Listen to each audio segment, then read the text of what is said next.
That's what it was. I forgot to turn my phone on silent. Hello, and welcome back to Retrieving Sanity with your podcast host, Keegan. And this is your podcast for all mental health, addiction, recovery issues, and topics. I've got a question for you. Have you ever thrown spaghetti on the wall to make sure that it's cooked right? Well, I'm glad you have because that's the only way to really do it. And Kristan Swan is our guest tonight, but she doesn't throw spaghetti on the wall to, well, cook with it. Instead, she uses it to help people journal. So she describes herself as an experiential learner, which is really just a polite way of saying she's learned things the hard way and she's actually living through them. So she's also a former landscape designer and business coach who pivoted to become a life and spiritual guide. She's the creator of Spaghetti on the Wall, a practice and journal designed to help you stop performing for the world and start listening to your own damn self. She believes our pasts, no matter how chaotic, don't define us, they just inform us. So, Christian, how are you doing today? I am doing I am doing fabulously, actually. I am so excited to be here. I've been looking forward to our conversation, and I am just ready to get into it because this is Awesome. stuff I love. Well, I'm really glad that you're in it and just ready to rock and roll because, I mean, spaghetti on the wall is kind of one of those things that whenever I first heard about it, it wasn't even from someone in my own family. It was someone that they were just over. We Kind of a food assembler, but she always made friends with people who were super good cooks. And so we had hmm one friend who was just he had been, I think, like an aspiring actor at a certain point in time. So pretty big personality, right? And hmm and kind of embodied that whole like chef persona to kind of what we are familiar with now because of these Gordon streaming and Ramsay. whatnot. Yeah, but he comes over and he's making spaghetti and, the tomato sauce is flying and stuff, and then he starts boiling the noodles and starts flicking the noodles on the ceiling to see if they stick, and which is great because then you really know, but a little tough after the fact, right, to clean Uh-huh, it yeah, off, yeah. but that he's not worried about that. He's just in the moment, and that Uh-huh, was the first time, and as a kid, I'm in, elementary school, and I'm just kind of fascinated with this whole show that is happening in my uh-huh. kitchen. So that is my first experience with spaghetti on the wall. And obviously, that image stuck with me Mhm. because once I started thinking about it was really when I was in the midst of my business coaching and working with clients who I would primarily work with business founders and owners. So we Okay. it one-on-one coaching, Mhm. and we would develop close relationships because when you're a business owner, I mean, your personal life and your professional life are they're much more intertwined than we used to pretend like that there was Yeah. this separation. And I would observe my clients kind of doing the same thing over again, right? Hmm. And Uh-huh. complaining about the results, Yeah. right? And so I felt like, okay, what is the thing that I could do to Mhm. help clients get some awareness around their own patterns? Hmm. And also really I'm kind of fascinated with this idea of how we make choices, our Yeah. decision making process. And so Mhm. I put together this journal, and of course the part of the real truth too is I was repeating some some patterns in my Yeah. life that were not serving me very well, and Mhm. I didn't want to acknowledge that. I was Eh. just kind of like, I'm just going to keep going. I'm going to, just stay really busy. Mhm. And Mhm. so spaghetti on the wall has been something that has been with me over time, and I just have found it to be honestly, it's super simple. It's not meant, I mean, I tell people do this for 10 or 15 minutes a day. It's not meant to be this huge process. Mhm. There is something really powerful in that consistency, but it's the way that Mhm. it's set up is it's prompted for you to journal. I use it in the morning and I journal about the day before, but people use it at night, whatever. But Uh-huh. you journal about kind of the day before or the day that you just finished. And Mhm.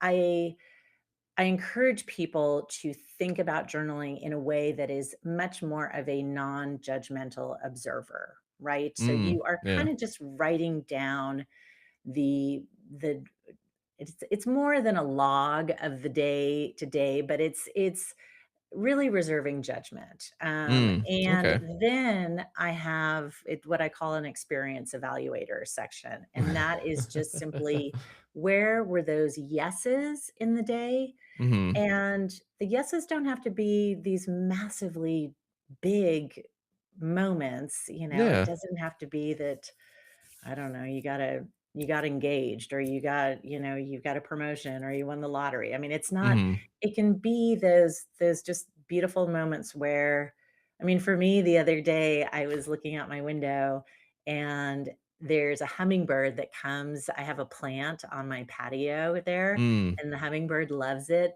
But I hadn't seen the hummingbird in so long. And Uh. just to, like, kind of out of the corner of my eye, as I'm furiously working away here, to glance at it. It's like, oh, I love that. And just, Mm. those moments that just either kind of have a lightness to them, or Mhm. that you feel, maybe it's even those moments that you lose track of time, right? Yeah. You're in that flow state. So those are your Mhm. yeses. So you take stock of where your yeses were. And then Mhm. there's a section that's not so much. And it's called not so much because the way that I grew up in my household, if you if you didn't want to do something, if you didn't feel like going over to so and so's house, or if you didn't feel like, I don't know, whatever, if you just didn't feel like doing something, it wasn't Mhm. enough to say, I just don't feel like doing that right now. Like, it Ew. that Yeah. you had to create this whole story about how that thing was bad. Right? Mm. And that's why, like, "Oh, I don't wanna go over to so and so's house because, their house is messy, and I don't it's too noisy, and you just had to find all sorts of reasons instead of Mhm. just saying, "I just don't feel like it right now."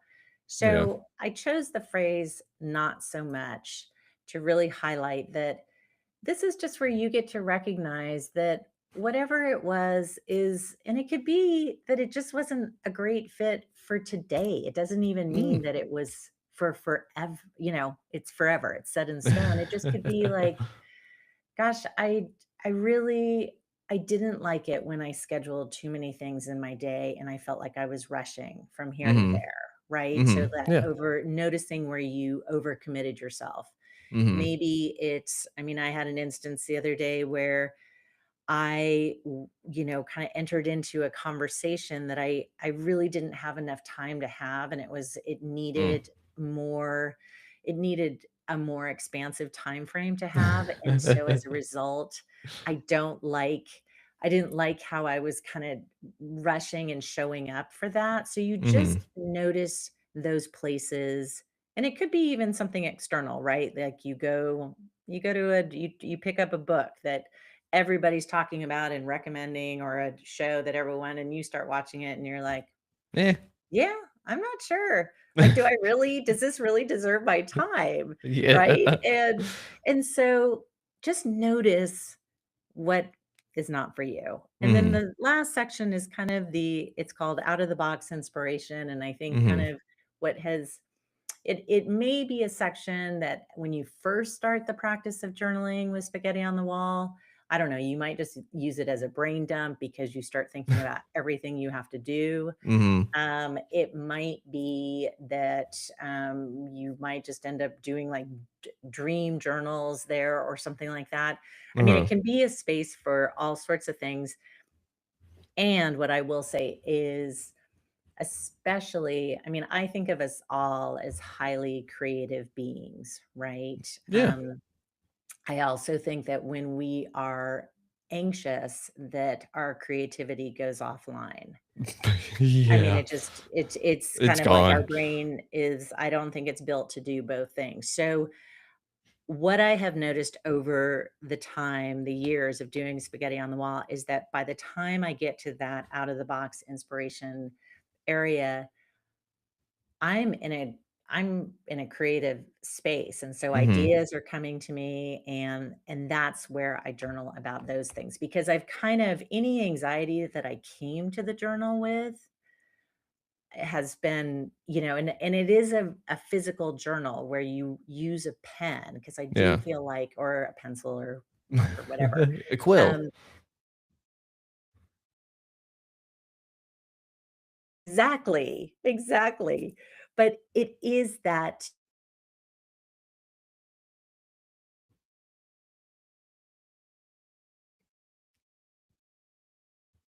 Did I make a joke in, oh no, Riverside?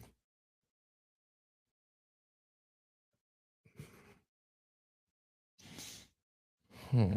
Let me check the stream.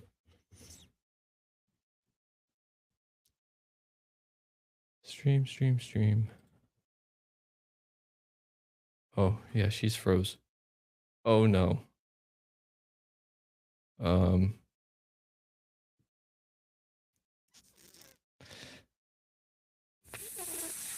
so we're going to sit here and see if she can next again. Cool. Well, this gives me time to do something that I said I was going to start doing for every episode. That's what I forgot to do. I forgot to turn my phone on silent and do the thing I said I was going to do. But anyways, we're going to sit here and wait because last time this happened, we got reconnected with the guest and everything was good. Ah, look, there she is. And bloop, Hello. hello. So the last thing, and it also says that you have Riverside open in some other tabs. Okay, let me close You that might because close those real quick. Yeah, I was like, uh-oh. Just kind of froze for a second, and then for another second, you came back for a split second, and then you were just gone. yes, that's what happened. I On my end, you froze, and Oh then no. yeah, so I was like, I'm not sure. Okay, Y- was there another one? Let's see. Uh, I think you're good.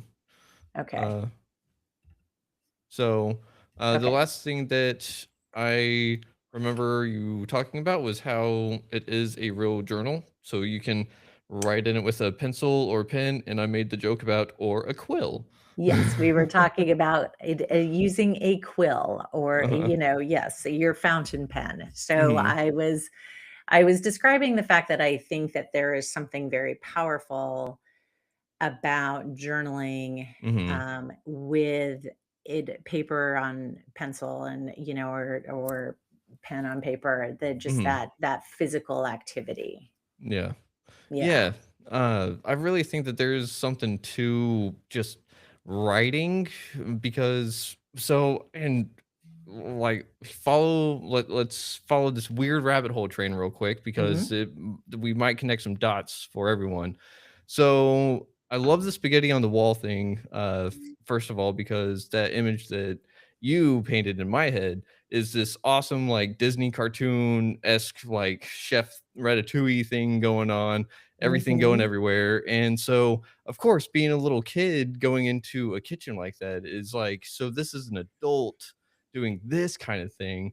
And so that kind of like breaks open some barriers right there, saying, like, if an adult can sit there and have fun, then I can do that too. But whenever Mm. we're brought up in society, we're sitting here getting taught how to behave, because I'm of the mind of thinking that we don't really grow up, we just learn how to behave in public.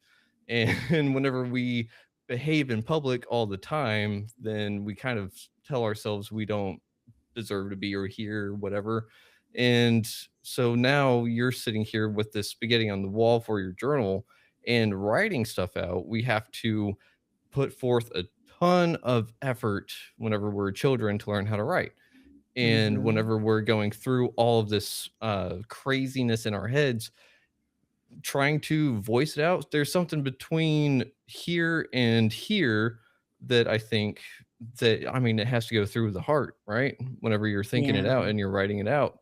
So you're kind of connecting these like different pathways in our own body that essentially kind of release things as they're going through, and we may not even realize it. Because I know whenever I've journaled before, I have stuff either resolve itself kind of whenever I write it and I see it and I'm like, oh, that was silly. Why did I feel that anyways? But it's like, well, it's there now.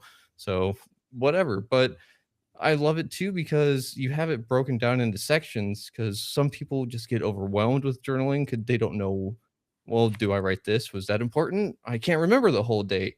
I can't remember specific things, or maybe I can just remember a specific feeling. What do I do with just little bits of information, you know? Yeah. So I love that you're just talking about how it can be a brain dump because a lot of people need that too. Well, and I really, I mean, there's so many things that you just that I was like, "Oh, yes, yes, yes," as you were talking, and I mean, so I think, just from going back to the most recent thing we were talking about, having these prompts and having them be fairly, simple is, Mhm. I feel like, is such a removes a lot of barriers for people for the journaling process because, Yeah. the blank page, I don't care if it's the blank page on your computer, the blank page of if you are a visual artist, the blank page is just, it's frankly, it's intimidating, Yeah. right? And to, get past that, sometimes we can talk ourselves out of that before we Mhm. even get started. So Yeah. that is part and parcel why the journal has these prompts and it's just, I mean, there's just little, it's actually small enough to throw in your backpack. It's not, Yeah. it's, again, it's also not meant to be too precious. Mhm. So it's meant to be something that it's a workhorse, right? I mean, Uh-huh. you mess it up. And somebody asked me, actually, they said, "Oh, do you go back and reread your journals?" And Mm.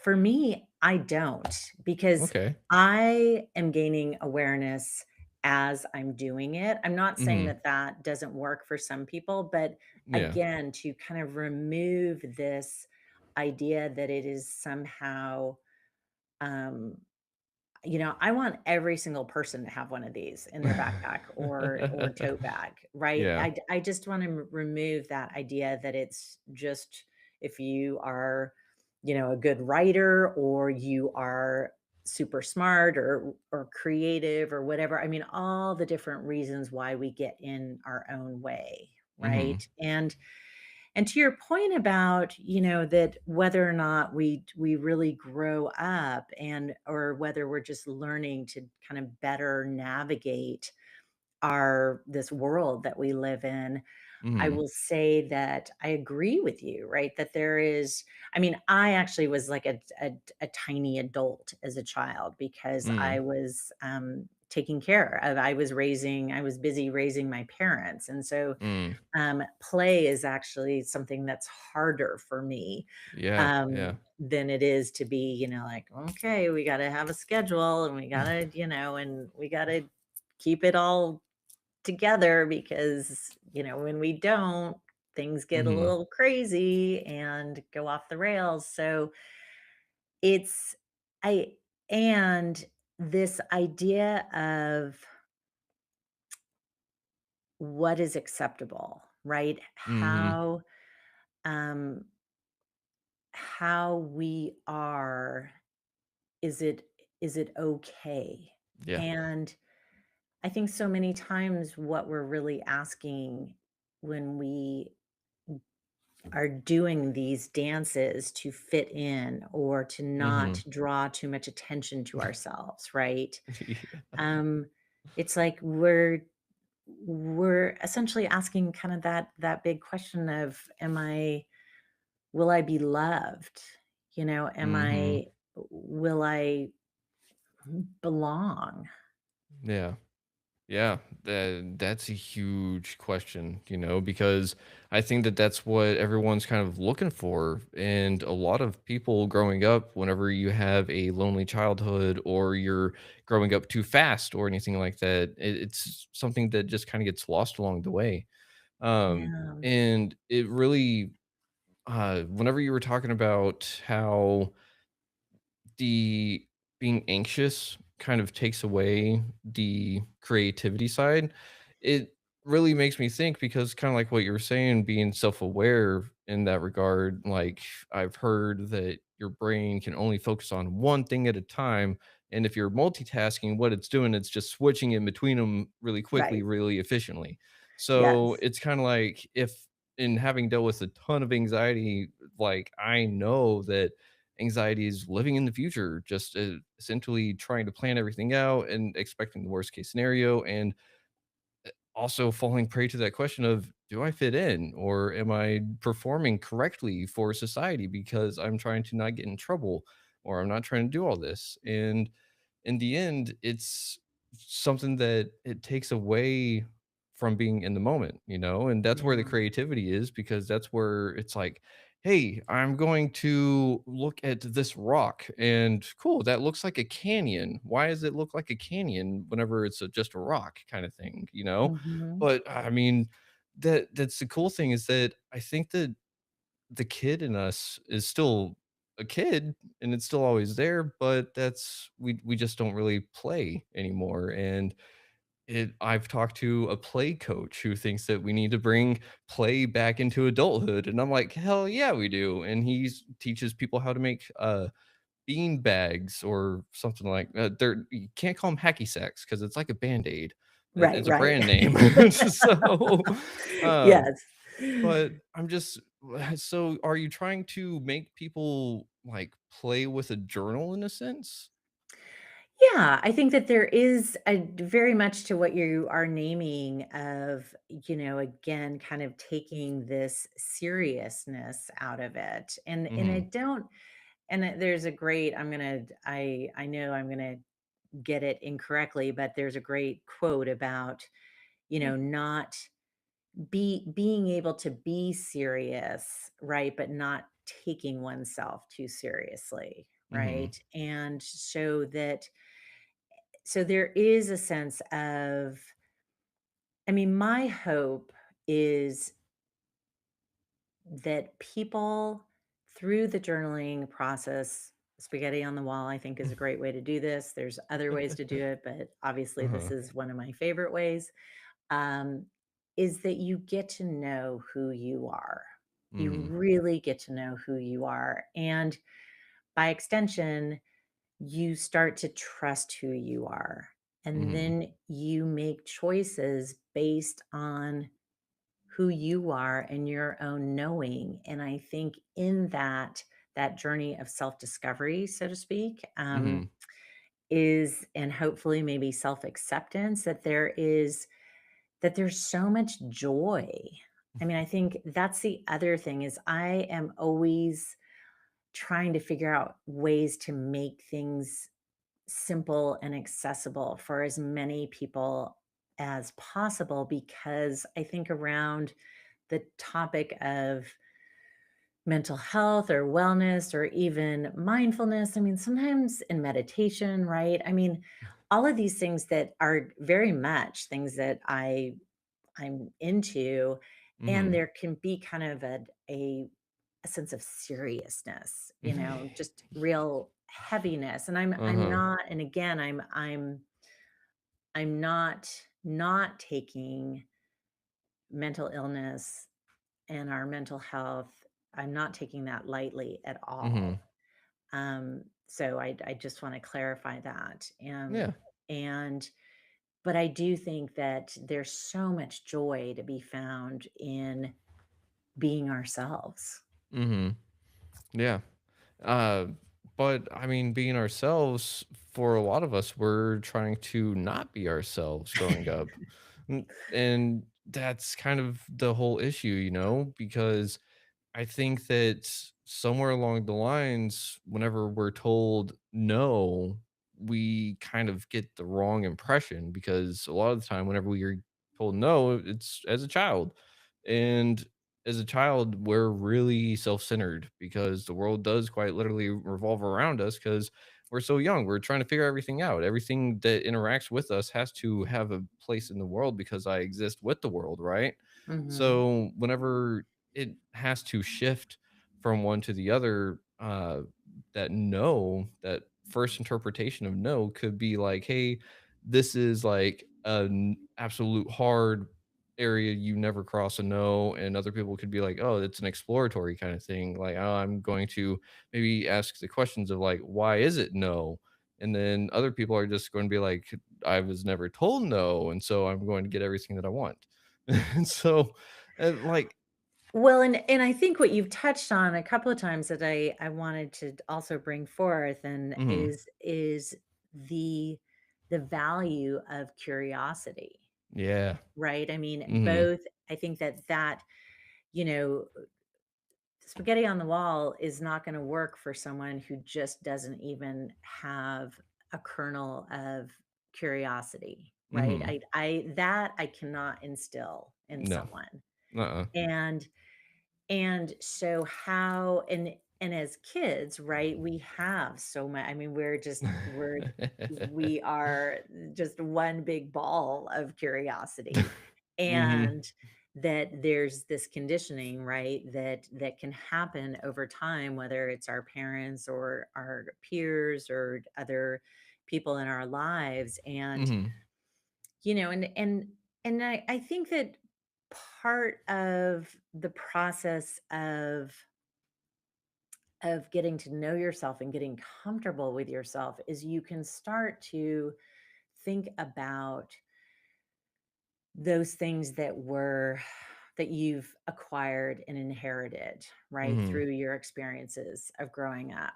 And yeah, you can start to also have a greater understanding. Like I know that I grew up spending a lot of time with my grandparents. I mean, they mhm, just were a really formative part of my life, okay, and both on my dad's side and then my grandmother on my mom's side. And my grandmother on my mom's side was very permissive in certain ways of mhm.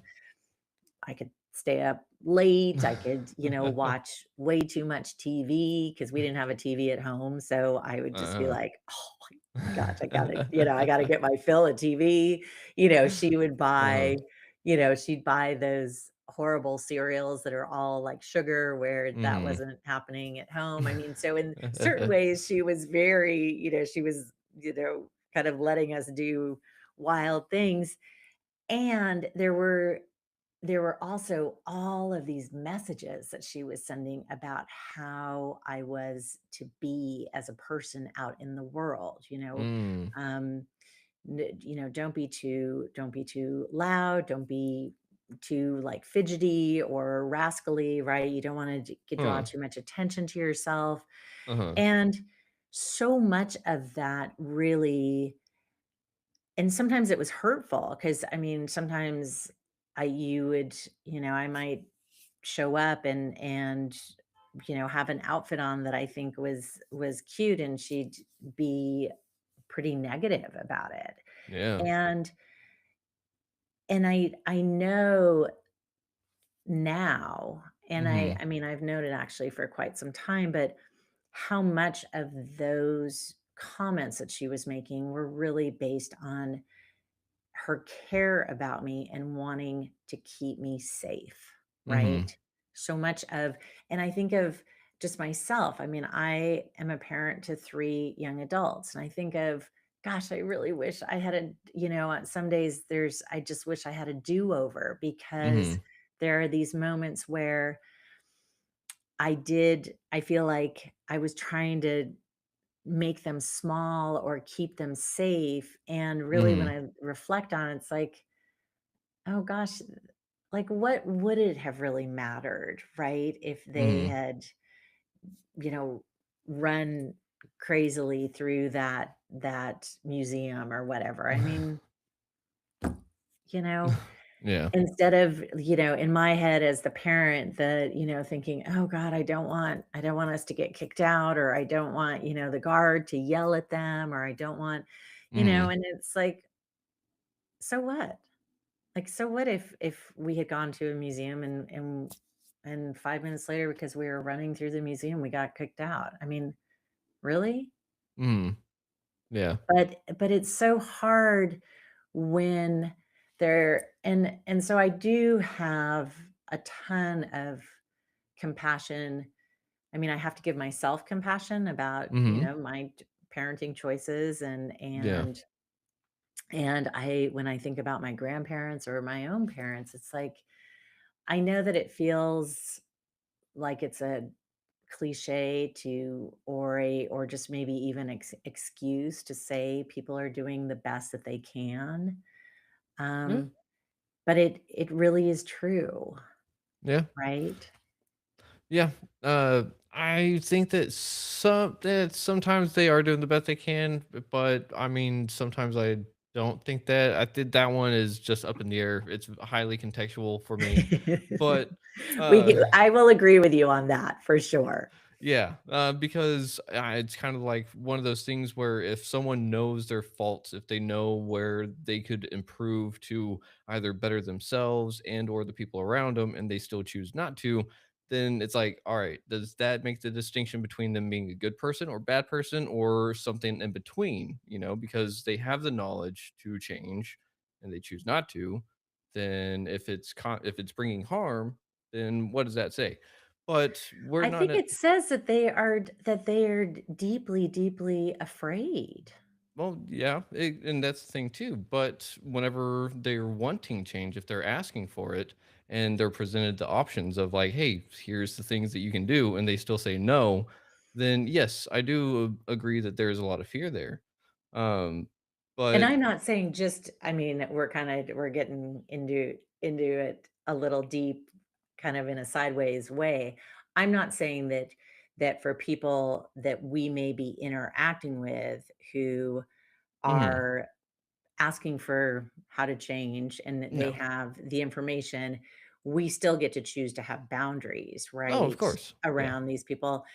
And I mean, I will say having having had people in my life that are doing harm to others, doing harm hmm, to themselves, have, asked for help and have been given some ideas of things that might be more beneficial in terms of behaviors or even resources and have chosen not to do it. I mean, I think it's still my heart does still go out to them. I don't necessarily hmm, need to stay in contact with them, but my heart goes out to them because hmm, it's so I think it's just so scary for some yeah. people to change. Oh, yeah. No, and change is entirely one of those things that everyone tries to avoid, but it is inevitable. And Yes. that's the thing is that whenever we're stuck in our ways, we're just a lot of the time stuck in our ways. And usually the only thing that gets us out is pain, Yeah. unfortunately. But that's kind of the thing is that whenever you were growing up, if you had that permissive aspect of saying like especially from an influence a single influence and then at the same time they're shifting their message of saying like you can but oh you got to do it this way. It's like it really does give you a ton of mixed messages Yeah. that will sit there and kind of make you second guess everything else that's going on. And I mean that's the only thing that would get a lot of people into a knot is just sitting there and second guessing every breath that they took Yeah. because maybe it was too loud and they interrupted the person that was in front of them that was trying to concentrate on a test or something, you know, then we've got a lot of different things that people are trying to figure out about themselves. And Yeah. change is one of the things that we can facilitate on our own, and spaghetti on the wall sounds like it's one of the best things for people to kind of guide it for themselves, right? Yeah, and I think that I mean, certainly in my coaching practice with business owners, I mean, I used to, say both to my clients and just to myself, it's like I am not necessarily in the business of changing people, and I still feel that way in my workshops and Mhm, as a journal creator. I'm mhm, not necessarily in the business of changing people because I think that, change, as we said, is a deeply personal mhm, choice, and yep, there's many ways that change can evolve for a person. What mhm. I really strive to do, and I know what was so helpful, as I mentioned in my own life, that I really, at the time that I'm creating this journal supposedly for everyone else, how Uh-huh. deeply I needed it.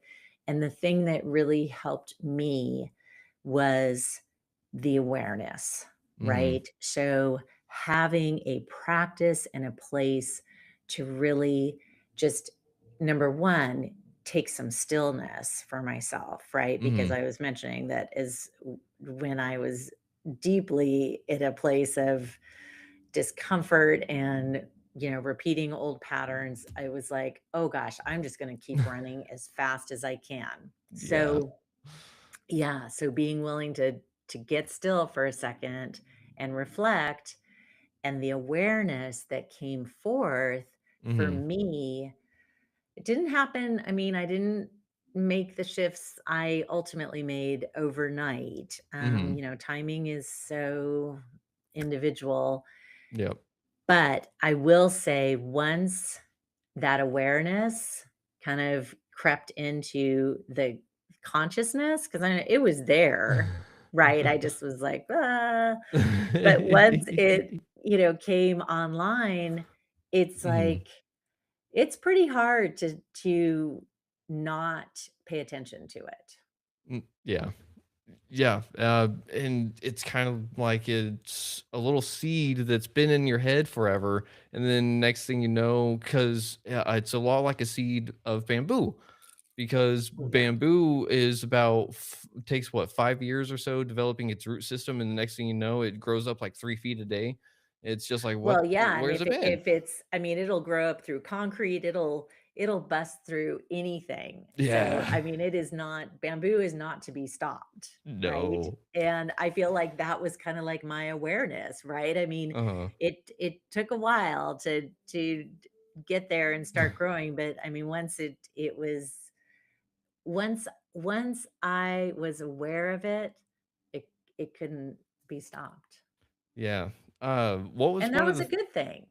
Yeah, yeah, I mean, it is, and what was one of the things that kinda made you go like, "That's what this is." It's awareness, because, Hmm. I mean, we're all kind of aware, aren't we? We're awake, we're talking, we're walking, we're interacting with the things that we're doing our jobs, we're going to work, we're driving to work. How did I get to work? I don't remember the last 10 minutes in the car. Crap. Like, so how do you define awareness for yourself? What would you say made that click? What was it that made the spaghetti stick to the wall? Yeah, that's such a good question. Oh my gosh, that is such a good question because it really was, for me, what made the spaghetti stick is that physical act of writing it down. Mm, And yeah. I mean, you mentioned earlier that you wrote down, you kind of had this feeling, right? And Mhm. you were like, oh, okay. And so, I mean, you can have these thoughts, right? You can just be in your head. I mean, you can even be ruminating over and over, right? Mhm. About this problem that you have, right? Yeah. And yet there's something about when you're writing it down, and again, kind of writing it down from that non-judgmental observer, just saying, "Hey, this is what's going on." Mhm. Right? Then it's, I mean, it almost puts you in that place where you're like, and sometimes I will definitely tell my kids to do this, right? It's like if they're struggling with something or they're kind of being hard on themselves, I'm like, "Okay, what Mhm. would you, if you were your best friend right now was telling you this, what would you Mhm. say to them?" Right? And so kind of the writing down in uh, that witnessing role that you're assigned here kind of puts you in that seat where you're like, "Oh, oh, okay. So not only am I, okay, so I'm starting to see things a little bit Mm. more clearly." And I think what it also ends up happening, and I'm not really sure kind of where the bridge is for this. And I Mhm. think I need to be paying closer attention, but I know for myself what ended up, the it was like the awareness and that bumps along for a while, and then there was this realization. It's like, oh gosh, you have a choice. Mm. Oof. You have a Oof. choice. Uh-huh. Ouch. And you may not necessarily like your choices, Mhm. um, but you always have a choice. And that is Yeah. true for, I mean, that's, and I'm talking at very, the granular level, right? Mhm. And I believe strongly that as you start making choices that are informed by who you are and are much more in alignment with who you are, so that Mhm. knowing and trusting space, then I actually think that your choices start getting better and better. Mm. Ooh. But at the beginning, those choices may feel like, oh gosh, Mm. I've got a choice to, submerge myself in, jump in freezing cold water, or I've got a choice to like walk through a hot desert for, you know, a week or something. Like it doesn't Mhm. feel like there's any good choices, right? Yeah. And Unfortunately. yeah, and usually, I mean, the other thing that we tend to do in these magnificent machines of our brain is we can make things seem so complicated. So I think the Mm. other thing that happens is through the journaling process for me is not only that awareness and kind of that noticing of repetition of patterns Mhm. and the kind of the simplicity of the solution that is, or my choices, let's say, that can aim towards kind of solution oriented thinking become much more clearer. Mm. Okay. I love that whole aspect of informed choices about who you are and aligned with that awareness aspect. And I also love the fact that you were talking about how we always have a choice. And I mean, after dealing with addiction and everything like that, it's one of those things a lot of people will sit there and say, well, like I couldn't help myself. And it's true. Like after a certain point in addiction, you do lose that choice. I Yes. refer to it as the disease of choice for a reason. But Hmm. aside from that, whenever we're crap, brain help. Oh no. Uh shit. Whenever we're sitting there and we're trying to make that choice, a lot of the time it's a scary one, you know? Yeah. And whenever you're in addiction, for example, I have the choice of, well, do I drink or do I not? And at some point there were moments where it was like, I don't want to drink. And then, but I also realized I was so far in the hole that quitting drinking on my own could kill me. So to live, I had to drink. And it was a weird paradox. I hated it until the point where I had to make that choice eventually, blah, blah, blah, blah. But one of the things that people say is that, well, I didn't have a choice. And people go, well, did someone hold a gun up to your head kind of thing?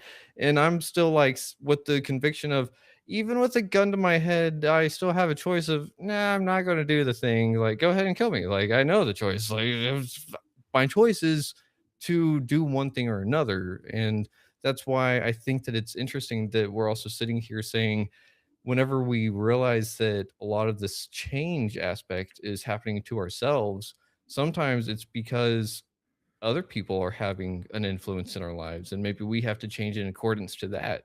Or maybe it's because we're just having everything happen at once and we don't know where to change. We don't know what choice to make.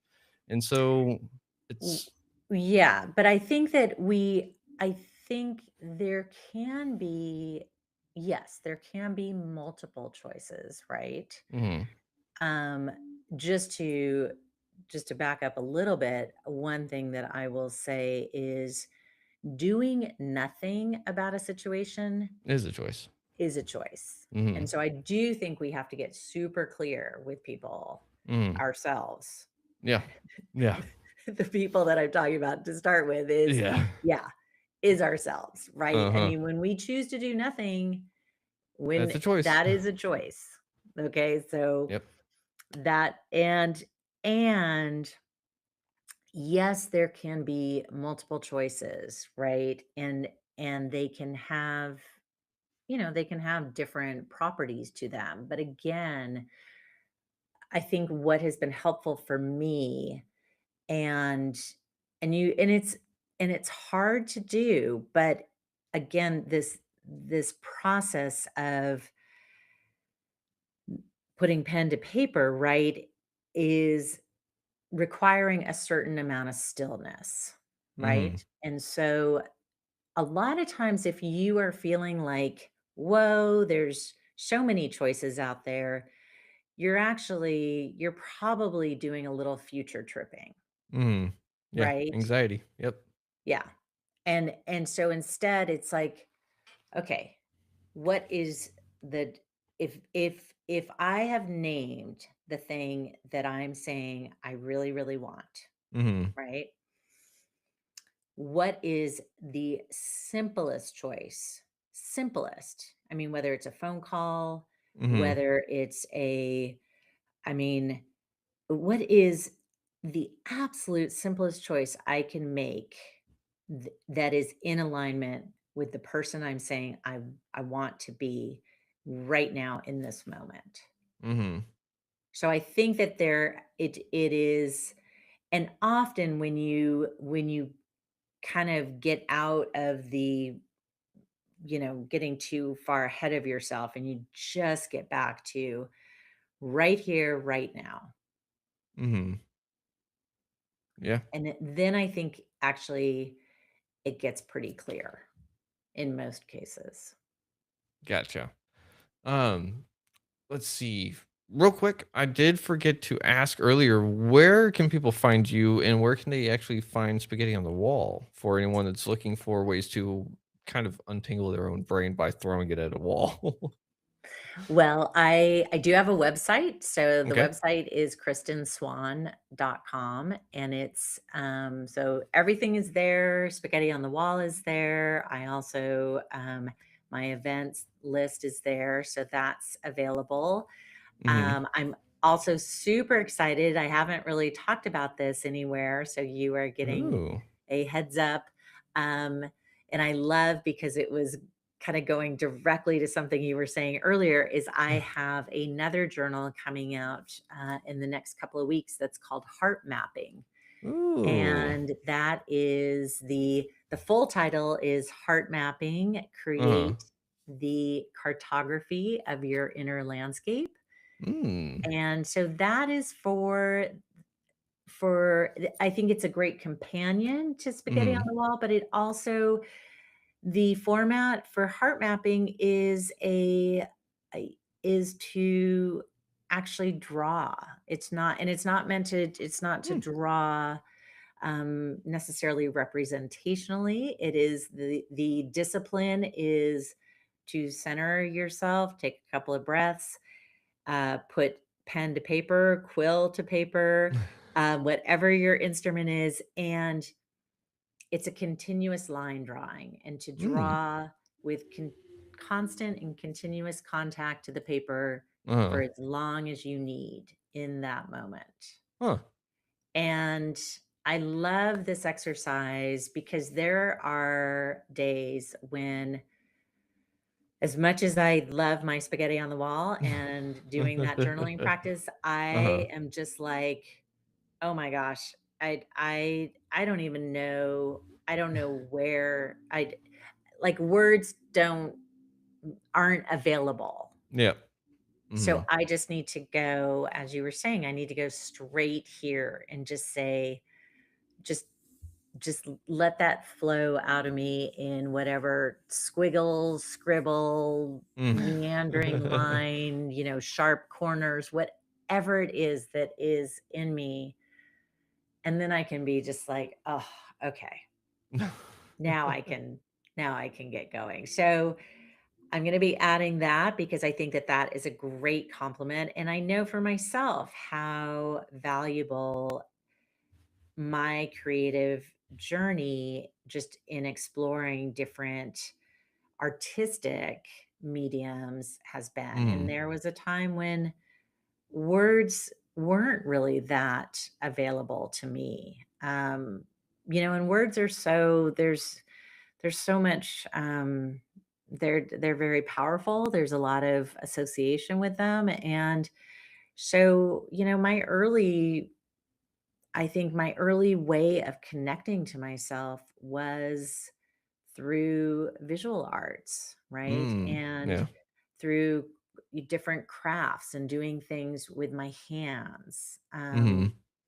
And so it's been kind of, you mentioned that I had a career as a landscape designers, and a lot of that work I was very hands-on, kind of Mhm. just creating these these spaces that just spoke to who the person was that I was working for. And but it was, it again, it was such a teaching tool for me to get into connection with who I was. So I think that there's many different ways that we can do this. Mhm. Um, and I mean, words are so I love the fact that I am in a place where words is the medium that makes sense for me now, Uh-huh. because it it's I can connect with others more easily using Mhm. words. Um, and just to kind of throw it out there to the listeners that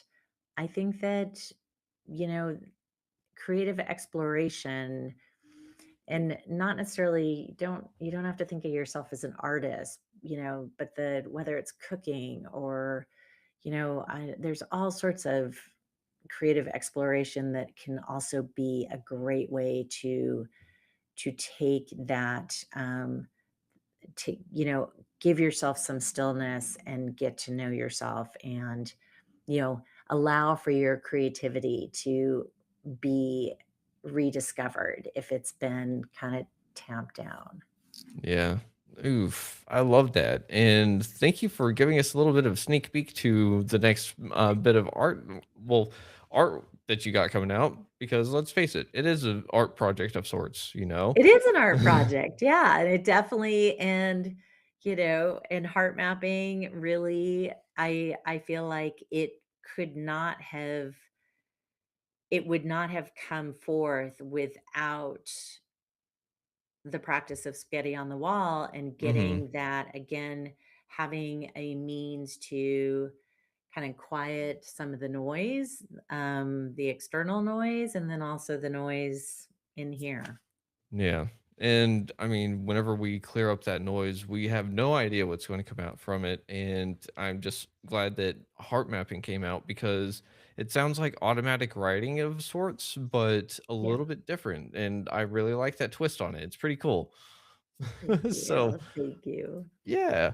I do have a couple more questions for you real Yeah. quick. First, do you think that we could see you on the show again in the future whenever Heart Mapping comes out, and then there's a little bit of like people going like, "Oh, this was awesome," and then we can figure out what all other life experiences happened in between here and now?